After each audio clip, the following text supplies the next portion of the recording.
I hope that everybody had a great week as we get ready to bid farewell to 2020.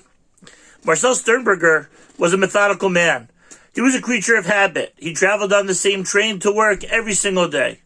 One morning as the train pulled up, he decided that this day he would deviate from his routine.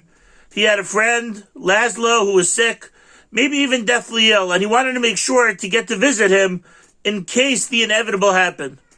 So he got off his train a few stops before his office, and he went to visit his friend until the early afternoon, when he boarded the New York subway headed towards Manhattan. He got into the car, it was jam-packed, and he thought to himself, of all days that I had to go visit my friend, it would be the one that mid-afternoon the train would be packed and there's no seats. At the last second, the person sitting next to the door darted off the train, and instinctively, Marcel knew that if he would wait even 2 seconds, that seat would be grabbed.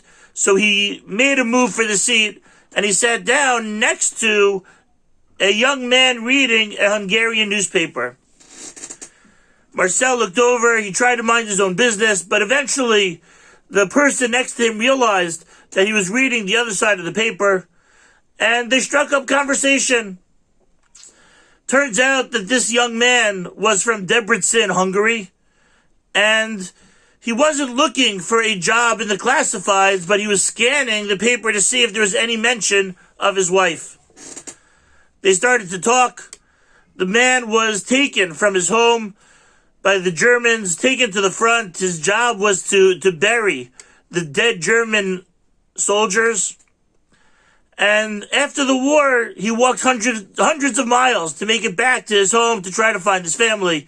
But upon his return, unfortunately, sadly, tragically, there were strangers living in his apartment. One thing led to another. He made his way to America, and now he was on the subway.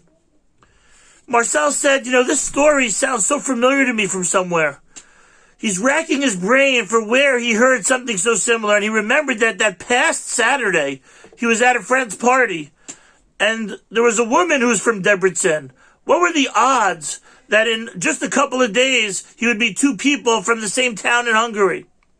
And her husband was also taken during the war, and she had heard that his job was to bury the dead German soldiers.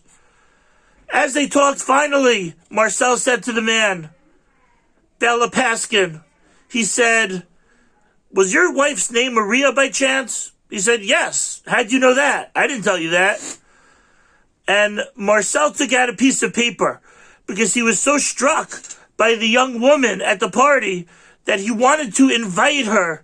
She was alone in America. He wanted to invite her to family functions so that she could feel some sense of belonging. And now, here he was holding the paper with Maria's address and phone number on it. They got off at the next stop. They called Maria. The 2 of them, Bella and Maria, couldn't believe what was happening. And then Marcel put Bella Paskin in a cab to go reunite with his wife. In this week's Parshat VaYechi, Yaakov is on his deathbed. And he says to his children, Hey, asfu v'yagidu lachem es asher yikra eschem acharis hayamim. Gather together and I will tell you what's going to happen at the end of days. Because I'll tell us that Yaakov wanted to reveal to his children when Mashiach was going to come, but it didn't end up working out. What's fascinating about this pasuk, and this is why we need to read the words of the Torah very carefully, is that the Hebrew word for happen is kuf reish hey. However, here in Vayechi, Heyasvu ve'agidu lachem es asher yikra eschem acharis hayamim, that is spelled kuf reish aleph, not kuf reish hey. Why the deviance in spelling? So perhaps we could say, because for Jews, there's no such thing as yikra, things that will happen to you, especially not at the end of days. But rather, every situation that we find ourselves in is a yikra, is a calling. There's a reason. If Hashem put me here, in this time, in this place, so there must be something that I could do. That when we unite all together, and we're on the doorstep of the redemption, perhaps what will herald in the coming of the Mashiach is if we start taking seriously each situation that we're in.